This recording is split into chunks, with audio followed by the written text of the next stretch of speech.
உங்களுக்கும் எனக்கும் நன்மைகள் ஆசீர்வாதங்கள் வர வேண்டும் என்றால் விசுவாசம் தான் முக்கியம். கையை பிடிச்சு சொல்லுங்க, விசுவாசம். அவர் செய்வாரு. அவர் இப்படி உன்னை பெரிய ஜாதியாக்குவாரு, உன்னை ஆசீர்வதிப்பாரு, உன் பேரை பெருமைப்படுத்துவாரு, நீ ஆசீர்வாதமா இருப்பாயின்னு அவர் சொல்லிட்டாரு. நம்ம வேலை அமைதியா இருக்க. என்ன அர்த்தம் தெரியுமா? நீங்கள் எவ்வளவு தூரம் விசுவாசிக்கிறீர்களோ அவ்வளவாய் இந்த ஆலமரத்தினுடைய நன்மையை, ஆபிரகாமின் ஆசீர்வாதத்தை பெற்றுக்கொள்ள முடியும். ஒரே திறவுக்குள் என்னதுதான் விசுவாசம். அப்ப நீங்க எப்படி விசுவாசிக்கன்னா, ஆண்டவரே நீங்க என்னைய பார்த்து சொன்னீங்களே, நான் உனக்கு பெரிய பெரிய காரியங்கள் செய்வேன்னு சொன்னீங்களே, நீங்க என்னை ஆசீர்வதிப்பீங்கன்னு சொன்னீங்களே, நீங்க என் பேரை பெருமைப்படுத்துவீங்கன்னு சொன்னீங்களே, நீங்க என்னை பார்த்து ஆசீர்வாதமா இருப்பான்னு சொன்னீங்களே, அதை செய்யுங்க ஆண்டவரே, நான் அதை நம்புறேன். அப்போ இதுக்கு எதிராக உங்க மனசுல எதிர்மறையான எண்ணம் வச்சா இந்த ஆலமரம் விதை வளராது. செய்வாரு.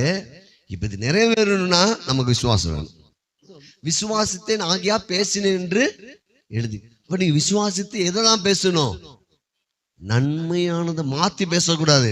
இங்க இந்த வாக்குத்தத்தம் நிறைவேறணும்னா நீங்கள் விசுவாசமா பேசணும். அல்லேலூயா. கர்த்தர் எனக்கு பெரிய காரியம் செய்வார். உங்க வாயிலிருந்து என்ன வரணும்? I am a multi-millionaire. I am a rich. நான் பணக்காரன். அல்லேலூயா. எனக்கு சொந்த வீடுகளை கொடுப்பார், வேலைக்காரர்களை கொடுப்பார், நான் சுகமா இருப்பேன்.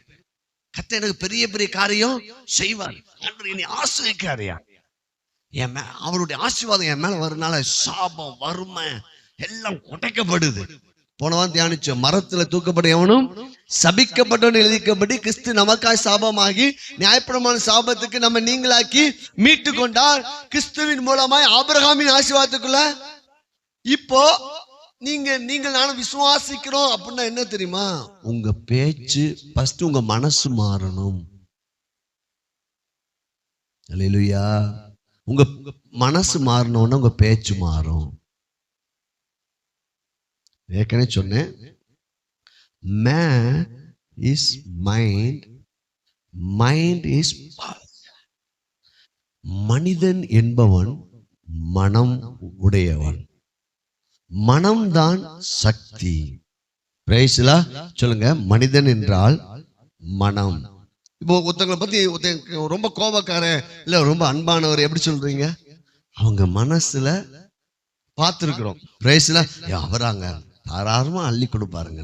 ஐயே கஞ்சேன், மனைவிக்கே செய்ய மாட்டான், பிள்ளைக்கே செய்ய மாட்டான், எதை கொண்டு போறான் பாரு அப்படின்னு சொல்லி எதை வச்சுதான் எதை வச்சு கண்டுபிடிச்சோம்? அவன் மனசு. மனிதன் என்பவன் மனம். அல்லேலூயா.